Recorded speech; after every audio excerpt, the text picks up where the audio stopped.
how do the Pacers keep winning this game? Sorry if this video is scuffed. I'm not at my house right now, and I got my notes on a freaking napkin, so that's what we're going to do right now. First, I'm going to say, I am not shocked. I don't think anybody who watched the entire game and has watched the entire playoffs this year, I don't think we can be shocked.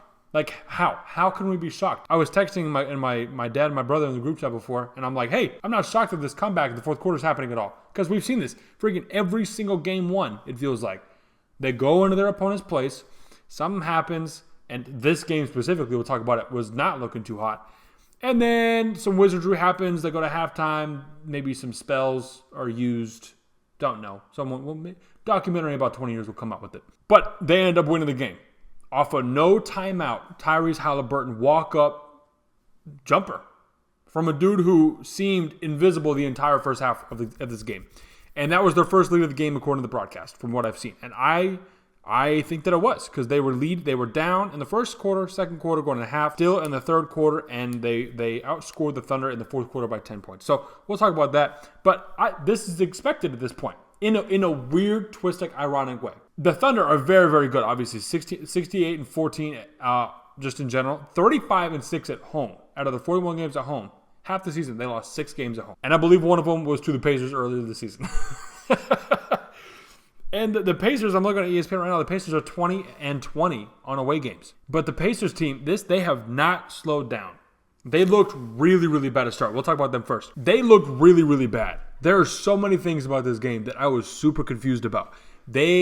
I think it was Richard Jefferson on the broadcast was talking about, hey, if these guys normally run at like an 8 or 9 and pace, the freaking pushing the throttle, they're running at like an 11 or 12 right now. Like they need to take a breath and slow down. And they did. They had 9 turnovers in the first quarter. They finished the game with 22 turnovers and 22 personal fouls. Normally, you lose that game. That's normally how a game works. You have 24 turnovers and 22 fouls, which is 18 more turnovers than OKC and 3 more fouls than OKC had. You lose that game. But here's the weird part, and this is where it starts to make sense. You look at the box score after watching the game, you see what happened, and then you supplement it with the box score analysis, I guess, right? The Pacers, sorry I don't have it on the screen now, the Pacers shot 47% from the field and 46% from 3. The Thunder shot 40% from the field and 36% from 3. Now, Shea had an insane game. I thought he was just gonna cruise. He shot 14 for 30. 30 shots, and basically, I mean, what is that, like 40, is that 48%? Something like that? 38 points on 48% with only 8 free throws. So, free throw merchant people, come on, bro. Watch the game. 8 free throws. That's 4 fouls. That's not that bad. This dude was getting straight buckets today, and I loved every second of it, dude. 40 minutes, led the team in minutes and points and everything else. But nobody else on the Thunder stepped up to play ball, bro. Chet Holmgren was 6. You can't have that. 2 for 9. It's not that it was like, oh, he shot 2 for 4 and had 6 points. 2 for 9. J-Dub, 6 for 19, bro. This is Shea's first finals game as well. We can't use that as an excuse to be like, oh, these guys are young. They're basically the same age. Like 2-3 years, especially when those 2-3 years of actual NBA experience was Shea getting pooped on when he was on the Thunder when he just got traded because he was not wanted in LA. That whole thing happened. That 2-3 years was a very, very developmental process. It wasn't like they were going and winning and Shea was like, I have all this experience. I'm gonna go win for you guys. No, he's doing this. This is the first time he's ever here. So there's no excuse there. I thought it was really interesting that they started Cason Wallace. Makes more sense when you think about the Pacers roster and how they're constructed. But I just can't help but feel, and not just because they lost. If they would have won, I still would have came on here and said the exact same thing. I can't help but feel that you're just not playing your game. You bench Isaiah Hartenstein. You go with the double big, one of the only teams who's been doing very, very good with the double big as a resurgence, right? And you go away from that in game 1. Now, I'm not going to say that's exactly why they lost. That's not. There's a bunch of different reasons. The Pacers are just crazy. But I just, the whole time watching, I'm like, I don't know if you're going to start a 21-year-old who's good. Don't get me wrong. Everyone on the Thunder is really, really good. There's not a bad player on this entire roster. Straight up. But Isaiah Hartenstein has been amazing. So when they just didn't start him, I'm like, I guess it makes sense. He better get the same amount of minutes. And he got 17 minutes off the bench to Cason Wallace's 33. So they just didn't even play him. There might be other reasons outside of that. And he played well. 9 points, 3 for 5 from the field. Hit for 3 free throws. 9 points, 9 rebounds.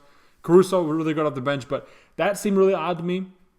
You just got to be able to play your game, I think, from what I was watching.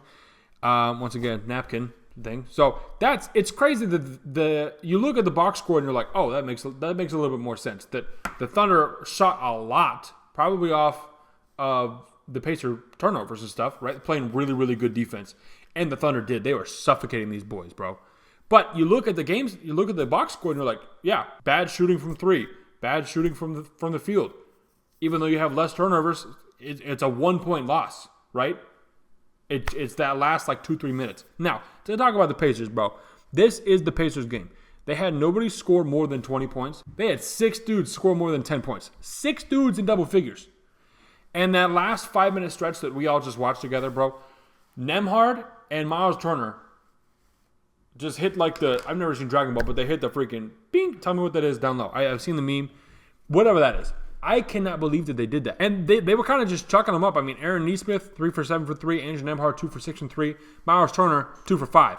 Halliburton, 2 for 7 from 3. So they didn't play crazy. But Obi Toppin off the bench, 5 for 8 from 3. That guy came clutch. And he had 3 turnovers. Like, I think he had 2 or maybe all 3 in the first quarter. I can't really remember. Just a crazy, crazy game. But this Pacers squad definitely knows what they're doing. They played their game today. When it comes down to, okay, we watched the game. Let's kind of revisit what happened. The Pacers played their game. They stuck to it. They play fast. Did they play a little bit too fast? Turned the ball over? Yes. But they got down. They're used to being down. They're the freaking 5th seed, for crying out loud. And they made it to the NBA Finals and stole game 1 on the road. So, just crazy to me that this even happened. But once again, I'm not surprised. Not surprised at all. Not surprised at all. So, what's the outlook for the rest of the season? What's the outlook for the rest of the series? If you're OKC, literally, best case scenario is you go back to Indiana, tied 1-1.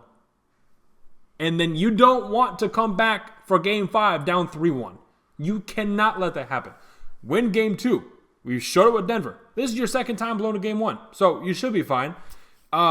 This just makes this series a lot more interesting because I was like, at the most, it's going to be 2 in OKC for the Thunder, and then 2 in Indiana for the Pacers, and then we go to Game 5, and that's where kind of magic happens. You know, Game 5 is kind of crazy and stuff like that. But the fact that it happened in Game 1 is just crazy. So you have to win Game 2, and you have to now steal 1 to get home court advantage back, right? So you got to go into Indy, which is something that I think that they absolutely can do. They 100% can go back and steal a game in Indiana. That's going to be hard, though. That's going to be hard because this team on the road with no motivation, no nothing, they were able to will something out and to get a W. So, crazy game. I cannot believe it, but I can. You see. I don't know what the title of the thumbnail is going to be. If you've seen it, I don't know. Let me know what y'all think, bro. This is insane. I made a lot of videos about the whole playoffs, so if you want to see the playlist, it should be popping up right here somewhere. That's all I got for today, bro. We out.